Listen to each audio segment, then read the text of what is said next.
अनंतकोटी ब्रह्मांड नायक महाराजाधिराज योगीराज परब्रह्म सच्चिदानंद भक्त प्रतिपालक शेगाव निवासी समर्थ सद्गुरू श्री गजानन महाराज की जय। अधिक मास म्हणजेच पुरुषोत्तम मास चालू आहे आणि या महिन्यामध्ये तीर्थक्षेत्री जाणे, आपले इष्ट जे देव आहेत त्यांच्या दर्शनासाठी शेगावला जाणे किंवा कुलदेवीच्या दर्शनासाठी जाणे किंवा पवित्र नद्यांमध्ये स्नान करणे, या सगळ्या गोष्टींना महत्त्व आहे।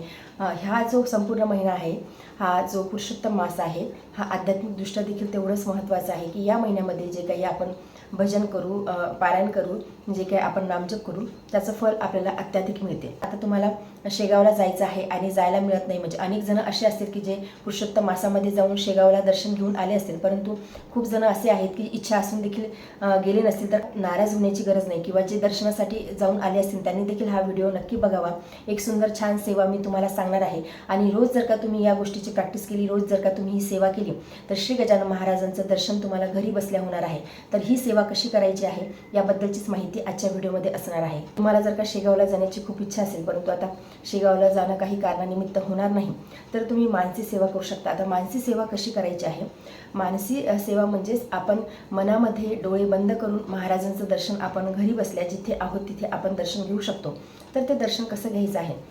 शांत ठिकाणी बसा, म्हणजे घरामध्ये कुणी नाही अशा वेळी, किंवा मग घरामध्ये कुणी जर समजा तुम्हाला वेळ नाही मिळाला तर एकांत ठिकाणी एका रूममध्ये जाऊन तुम्ही बसू शकता, किंवा संध्याकाळच्या वेळी करू शकता, किंवा झोपायच्या अगोदर देखील तुम्ही ही सेवा करू शकता। एका ठिकाणी शांत बसा, डोळे बंद करा। डोळे बंद करून तुम्ही असा विचार करा की तुम्ही जिथे आहात तिथून तुम्ही निघाले आहेत आणि तुम्ही शेगावला गेले आहात। शेगावला गेल्याच्या नंतर शेगावला आपल्याला एक मोठं बोर्ड दिसते की शेगावमध्ये श्री क्षेत्र शेगावमध्ये तुमचं सगळ्यांचं स्वागत आहे।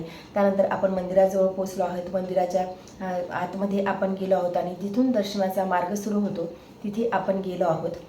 पूर्वी कसं होतं, पूर्वी महाराजांचं दर्शन खूप लवकर व्हायचं। आपण मंदिरात गेल्याच्या नंतर लेफ्ट साईडला जायचं आणि लगेचच महाराजांचं दर्शन व्हायचं, गाभाऱ्यामध्ये आपण पोहोचायचो। परंतु आता थोडी गर्दी झाली आहे शेगावला, खूप दर्शनासाठी भक्त येतात, त्यामुळे मग थोडं आपल्याला फिरून महाराजांच्या दर्शनासाठी वरती जाऊन परत खाली येऊन मग महाराजांचं दर्शन आपल्याला होते। परंतु आपण असंच विचार करावा की आपण लेफ्ट साईडनं गेलो आहोत आणि गाभाऱ्यामध्ये सरळ पोहोचलो आहोत। महाराजांची सुंदर मूर्ती आहे आपल्या समोर आहे। महाराजांच्या मूर्तीवरती आज कशा प्रकारचा शृंगार केला आहे, म्हणजे हार कसे घातलेले आहेत, महाराजांचा फेटा कुठल्या कलरचा आहे, म्हणजे कधी केशरी कलरचा असतो, कधी पिवळा कलरचा असतो, कधी गुलाबी कलरचा असतो।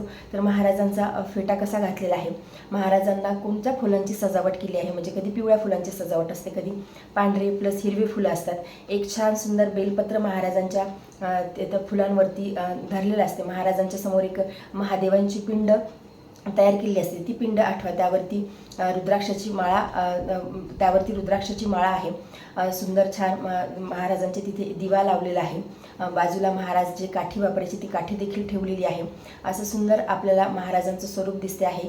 आपण गाभाऱ्यामध्ये उभो आहोत आणि सुंदर एक मंद सुगंध आहे, म्हणजे जेव्हा आपण महाराजांच्या दर्शनाला जातो तिथे एक खूप सुंदर आणि मंद सुगंध असतो, म्हणजे त्यानेच माणसाचं मन एवढं प्रसन्न होते। तर तसाच तुम्हाला जाताना मंद सुगंध आला आहे। महाराजांच्या जसे जसे तुम्ही जास्त जवळ पोहोचत आहात तसा तसा त्या सुगंध अजून तो वाढत आहे। महाराजांच्या समोर तुम्ही पोहोचले आहात, महाराजांचं सुंदर रूप तुमच्या डोळ्यासमोर दिसत आहे, महाराजांचा सुंदर चेहरा तुमच्या डोळ्यासमोर दिसत आहे, एकदम सुंदर, खूप सुंदर निरागस दिसत आहे। आणि खरंच महाराजांचे जे स्वरूप आहे त्यातले जे डोळे आहेत ते खूप मला भावतात, म्हणजे खूप सुंदर डोळे आहेत ते डोळे तुम्हाला दिसत आहेत। महाराजांचे एकदम स्मित हास्य तुम्हाला दिसत आहे। महाराजांच्या दर्शनासाठी गेले म्हणून महाराज तुमच्याकडे बघून सुंदर स्मित हास्य करत आहात, तुम्ही खुश झाले आहात, महाराज खुश झाले आहेत। असं तुम्ही मानसीमध्ये महाराजांचं दर्शन तुम्ही घेऊ शकता। महाराजांच्या समोर तुम्ही उभे आहात, म्हणजे तसं तर आपण बघतो की आपण जेव्हा दर्शनासाठी जातो तेव्हा गर्दी असते, मग आपल्याला एक मिनटंसुद्धा आपल्याला महाराजांच्या समोर उभं राहायला मिळत नाही। परंतु मानसीमध्ये हवं तेवढ्या वेळी तुम्ही 5 मिनटं, 10 मिनटं, अर्धा तास तुम्ही महाराजांच्या समोर उभे राहू शकता। या मानसी सेवेमध्ये महाराजांच्या सोबत तुम्हाला जे काही कम्युनिकेशन करायचं आहे, जे काही बोलायचं आहे, तुम्ही निवांत होऊन बोलू शकता। महाराजांच्या समोर तुम्ही एक 5 मिनटं, 10 मिनटं, अर्धा तास तुम्ही उभे आहात। हे सगळं मानसीमध्ये चिंतन करायचं आहे, म्हणजे मनातल्या मनात आपल्याला चिंतन करायचं आहे डोळे बंद करून। एक रस्ता लेफ्ट साईडने जातो, एक रस्ता राईट साईडने जातो आणि वरती आल्याच्या नंतर राम, सीता, लक्ष्मण आहेत आणि तिथे महाराज देखील आहेत आणि तुम्ही तिथे बसले आहात। खूप सुंदर तुम्हाला छान वाटत आहे, तुम्ही मंदिराच्या परिसरामध्ये आहात। हे सगळं काही चिंतन मानसीमध्ये करायचं आहे आणि हे सगळं चिंतन झाल्याच्या नंतर हळूहळू तुम्ही तुमचे डोळे उघडायचे आहेत। बघा इतकं सुंदर छान वाटते हे जे मानसी जी आपण सेवा करतो, मनामध्ये जी आपण सेवा करतो त्याने खूप मनाला प्रसन्न वाटते, उभारी येते. दिवसभरात तुम्ही ही सेवा कधीही करू शकता. म्हणजे तुम्हाला वाटेल तेव्हा. तुम्हाला जर वाटलं सकाळी तुमचं मन शांत आहे किंवा आजूबाजूला काही गोंधळ नाही त्यावेळेस, किंवा सायंकाळच्या वेळी किंवा झोपण्याच्या अगोदर तुम्ही कधीही तुम्हाला मनात वाटेल तेव्हा तुम्ही सेवा करू शकता. किंवा आता मुलांच्या शाळा चालू झाल्या आहेत, घरामध्ये कोणी नाही, तुम्ही एकटेच आहात, शांतता आहे, मग अशा वेळी देखील तुम्ही ही सेवा करू शकता. आणि हळूहळू काय होईल की जेव्हा तुम्ही ही सेवा करायला लागेल, म्हणजे आता पुरुषोत्तम मास आहे, पुरुषोत्तम मासापासून तुम्ही सुरुवात करा. तर हळूहळू काय होईल की जेव्हा तुम्ही रोज या गोष्टीची प्रॅक्टिस कराल, तुम्ही कधीतरी असा अनुभव घ्याल, म्हणजे एक महिना होईल, 2 महिने होईल, 3 महिने होतील, 6 महिने होतील, वर्ष होईल, तर त्यावेळी तुम्ही अशा एका गोष्टीचा अनुभव घ्याल की कुणी जर का शेगावला गेलं आणि तुम्ही जर का त्या व्यक्तीला सांगितलं की महाराजांनी आज असा रंगाचा फेटा घातलेला आहे, महाराजांचा आज जो शृंगार आहे किंवा जे फुलाचं जे महाराजांना जो शृंगार केलेला आहे तो अशा कलरचा आहे, किंवा महादेवाची पिंड जी समोर बनवलेली आहे ती अशी आहे, महाराजांनी असं वस्त्र घातलेलं आहे. तर सेम तसंच जो कोणी एखादा व्यक्ती शेगावला गेला आणि त्याला जर का तुम्ही सांगितलं की असं आहे का बघू नये, तर खरंच तसं होईल की तुम्ही जे सांगितलं आहे तेच महाराजांनी परिधान केलेलं असेल. महाराज तसेच त्या दिवशी सजलेले असतील. ही सगळी जी सेवा आहे ही मानसी आहे आणि ही खूप म्हणजे एवढी श्रेष्ठ सेवा आहे. म्हणजे या सेवेमध्ये तुम्हाला काही लागत नाही, तुम्हाला फूल लागत नाही, तुम्हाला हार लागत नाही, फक्त मनाची एकाग्रता लागते. आणि मनाची एकाग्रता जर का असेल तर नक्कीच हे सगळं होते. पण याचा अधिकारी कोण आहे?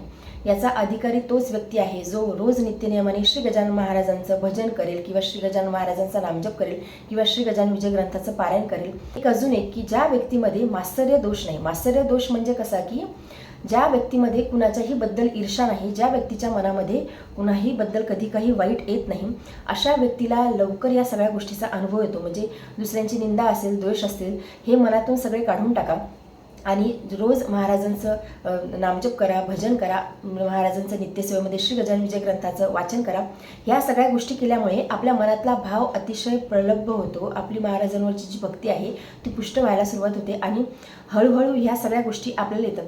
म्हणजे लगेचच तुम्हाला असं दर्शन होईल असं नाही, परंतु हळूहळू तुम्ही या गोष्टीचा अभ्यास करू शकता, या गोष्टीची तुम्ही प्रॅक्टिस करू शकता.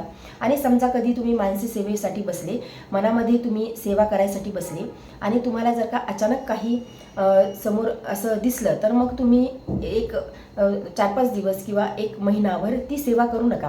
म्हणजे जे तुम्हाला दिसायचं नाही ते दिसलं, मग तुम्ही जास्तीत जास्त नामजप करा, महाराजांचा जास्तीत जास्त नामजप करण्याचा प्रयत्न करा आणि परत तुम्ही या सेवेला सुरुवात करू शकता. पण अतिशय सुंदर छान सेवा आहे. म्हणजे आपण शेगावला देहाने न जाता आपण मनाने शेगावला पोहोचलो ना तरीसुद्धा इतका आनंद होतो की आपण देहाने तिथे गेलो आहोत. जसं आपण शेगावला जेव्हा जाण्यासाठी निघतो, आपण ठरवतो की आता मला महाराजांच्या दर्शनासाठी जायचं आहे. जेवढा आनंद आपल्याला होतो आपण निघण्यापासून तर पोहोचेपर्यंत, महाराजांचं दर्शन घेईपर्यंत, तर आपण हे कधीतरी करू, म्हणजे वर्षातून 3-4 वेळेस करू. परंतु मनामध्ये तुम्ही जर का ही सेवा केली तर रोजच तुम्हाला त्या आनंदाची प्राप्ती होणार आहे. रोजच तुम्हाला असं वाटणार आहे की मी शेगावला गेलो आहे, महाराजांचं दर्शन घेतलं आहे. ही मनामध्ये मानसी सेवा करून बघा. असे अनेक महापुरुष आहेत, साधू संत आहेत की जे मनामध्ये मानसीमध्ये ह्या सगळ्या सेवा करतात आणि त्यांना तसा अनुभव येतो. म्हणजे असे एक संत आहेत की जे रोज दर्शन घेतात, कृष्णाचं दर्शन घेतात, मनामध्ये घेतात, तर त्यांना कधी कधी असा भाव येतो की फुल गरमी असताना सुद्धा त्यांच्या अंगावरती शॉल पांघरावी लागते. ते यासाठी की त्यांना त्यावेळी थंडी वाजते, कारण की ती कुठल्या तरी एका मानसी सेवेमध्ये ते गेलेले असतात आणि तिथे थंडी असते, त्यामुळे त्यांना ती थंडी वाजत असते. म्हणजे त्यांचं शरीर असं कंपन त्यांच्या शरीरामध्ये होते. त्यामुळे आजही ह्या सगळ्या गोष्टी करतात. म्हणजे आपण या गोष्टीला डिनाय करायला नको किंवा या गोष्टीला आपण खोटं म्हणायला नको. आजही ह्या सगळ्या गोष्टी खऱ्या होतात आणि आपण जेव्हा जास्तीत जास्त भक्ती करतो, जास्तीत जास्त नामजप करतो, त्यावेळी हे सगळे अनुभव आपल्याला येतात. ह्या सगळ्या गोष्टी केल्यामुळे काय होतं की आपले जे काही ताप आहेत ते ताप चालले जातात. म्हणजे माणसाला 3 प्रकारचे ताप असतात. आपण श्री गजानन विजय ग्रंथामध्ये देखील वाचलेलं आहे की आदिभौतिक, आदिदैविक आणि आध्यात्मिक या 3 व्यतिरिक्त माणसाला कुठलेही ताप नसतात.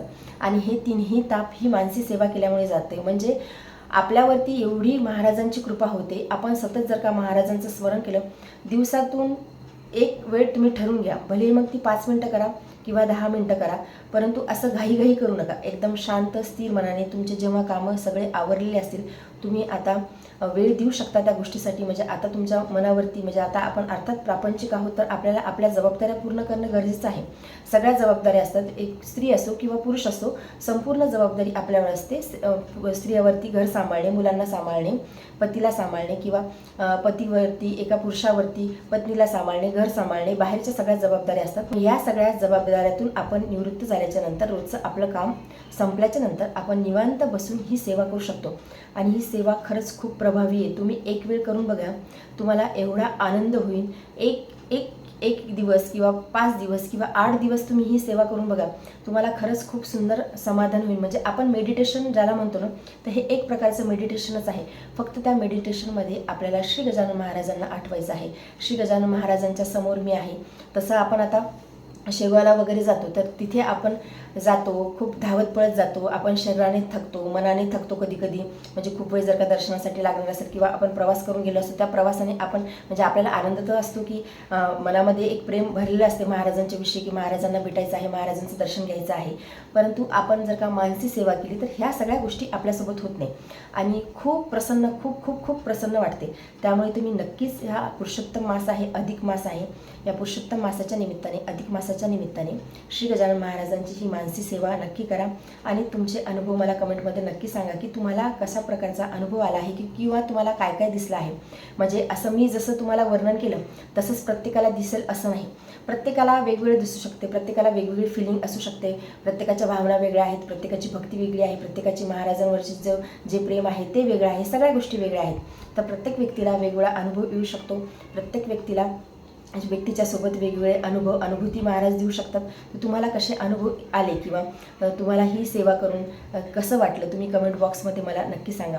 आणि अजून एक गोष्ट मी तुम्हाला सांगते की यामध्ये महाराजांच्या सोबत तुम्ही एक संबंध बनवा म्हणजे कसं की महाराजांना सांगा की तुम्ही माझे बाबा आहात, किंवा तुम्ही माझे आजोबा आहात, किंवा तुम्ही माझे काका आहात, किंवा तुम्ही माझे भाऊ आहात, किंवा तुम्ही माझे माता पिता सर्वस्व आहात. असा कुठला तरी एक भाव मनामध्ये ठेवा. किंवा महाराजांनाच तुम्ही विचारा की तुम्ही माझे कोण आहात.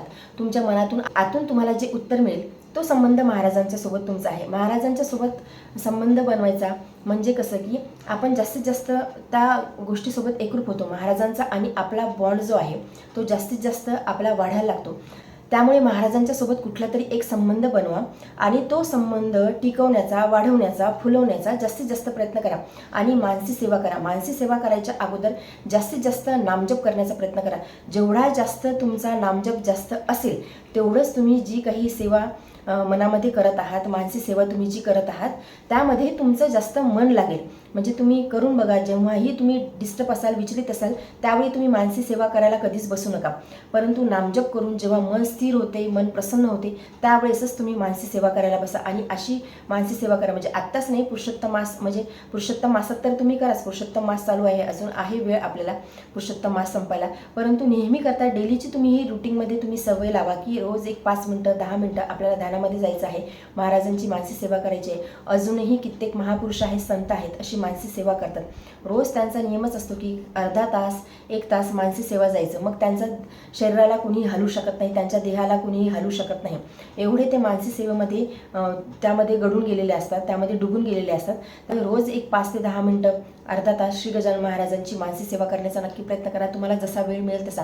हळूहळू जेव्हा तुमची प्रॅक्टिस खूप सुंदर छान होईल तेव्हा तुम्हाला खूप सुंदर श्री गजानन महाराजांचे अनुभूती नक्की येतील. कारण की महाराज मुळातच भक्तवत्सल आहेत. महाराज हे भक्त पराधीन आहेत. त्यामुळे महाराजांची शक्य तेवढी सेवा करण्याचा प्रयत्न करा. तुम्हाला जर का शेगावला जायला मिळालं नाही तर नाराज होऊ नका. महाराजांची मानसी सेवा करा आणि मानसी सेवेमध्ये श्री गजानन महाराजांच्या सोबत कम्युनिकेशन करा आणि श्री गजानन महाराजांचं खूप सुंदर छान असं दर्शन घ्या. तर आजच्या व्हिडिओमध्ये एवढंच. व्हिडिओ जर तुम्हाला आवडला असेल तर व्हिडिओ लाईक करा. चॅनलवरती नवीन असेल तर चॅनलला सबस्क्राईब करा. जय गजानन. धन्यवाद.